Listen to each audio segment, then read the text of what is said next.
Aloha, everyone, and thank you so much again for joining me on this blog here. Sorry about yesterday. Just got very busy with work. Gina, our other trainer and the mother to my godson, is here in town in Hawaii.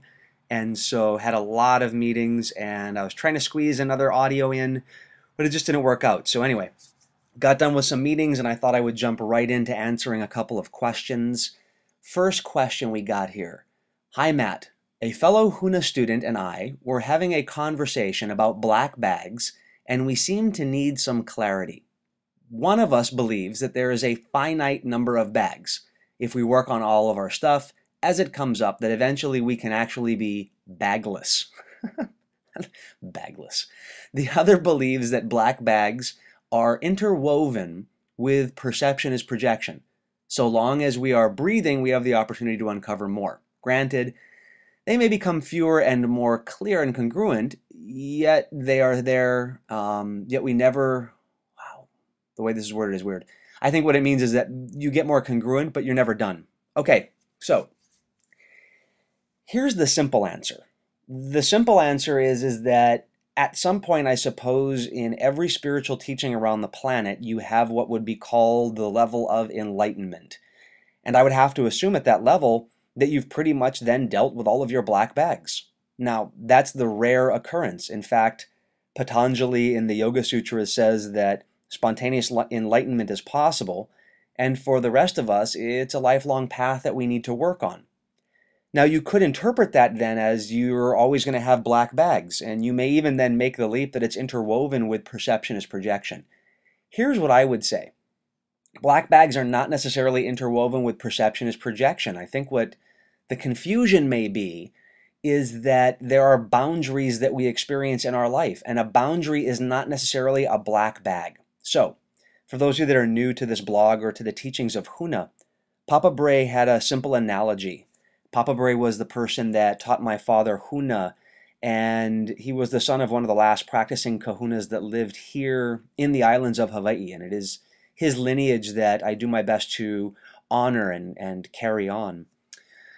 Papa Bray said that when something happens in our life, when we encounter something that we are not yet ready to deal with, and it creates an energy that is a negative energy, and not negative as in positive or negative, not even good or bad, just anger, frustration, fear, guilt, sadness, maybe a limiting decision. You're not ready to deal with it. You don't have the tools and techniques to deal with it. So what do you do with that energy? You take that energy and you push it down into a black bag. And then that black bag gets stored somewhere in your neurology. So that's the concept of black bags. Now, if you do have the tools to deal with it, and you do get angry in the moment, and you know how to resolve it, then you don't even form a black bag. So sometimes people get confused with the difference between experiencing a negative emotion and a black bag. If you're experiencing anger in the moment, that's not necessarily a black bag. It's not necessarily baggage. It may just be anger in the moment. Now, how do you know whether there are black bags when you're angry in the moment? Easiest way that I found is your reaction out of proportion to the external experience? So your kid spills milk. Do you pick up the milk and throw it across the room? Do you scream at the top of your lungs? Do you freak out more so than what the spilled milk deserves?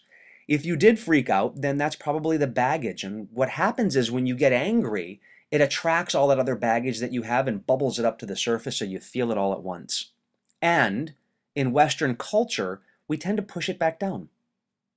In Western culture, we tend to take that emotion and shove it back down, and we perpetuate the black bag, and it turns into baggage. And the people that I meet, that I encounter in my trainings and whatnot, they come up to me and they say, I got a lot of baggage. I've been pushing it down for a long time. What do I do? Well, then you need to release it.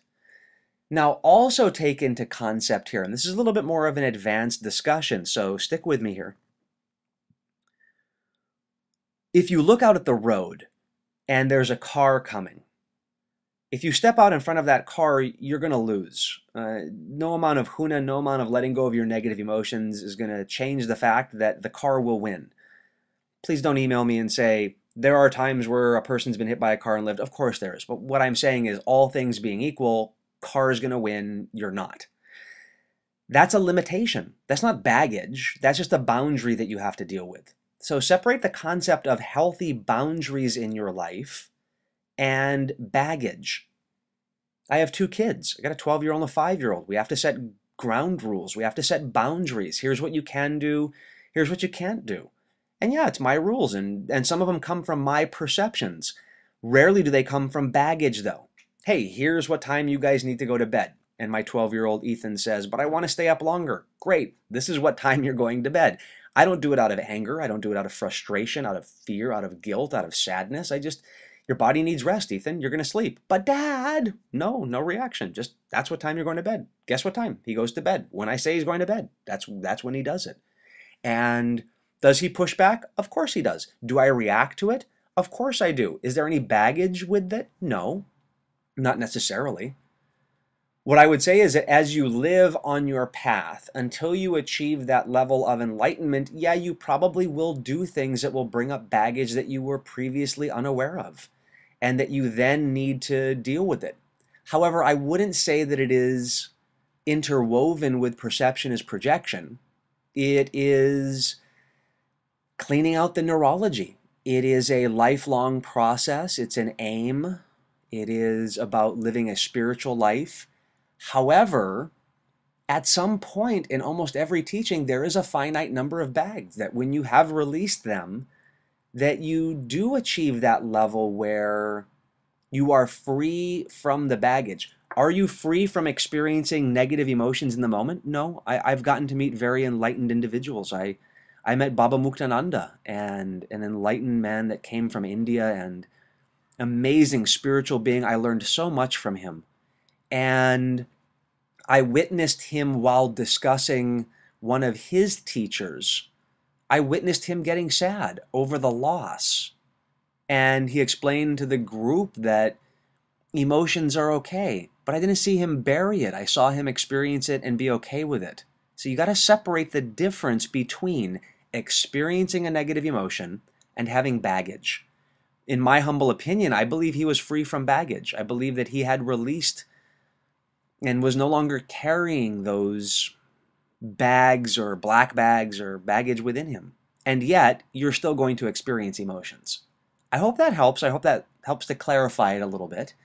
And let's see. Oh, well, I took your guys' feedback on Facebook and keeping it under 10 minutes. So this was about 8 minutes. I hope you guys had a wonderful time. Oh, heads up, tomorrow I am flying to the mainland. I'm going to go visit my mom and go visit my grandmother and my stepfather. We're taking the family. We're going to have a lot of fun.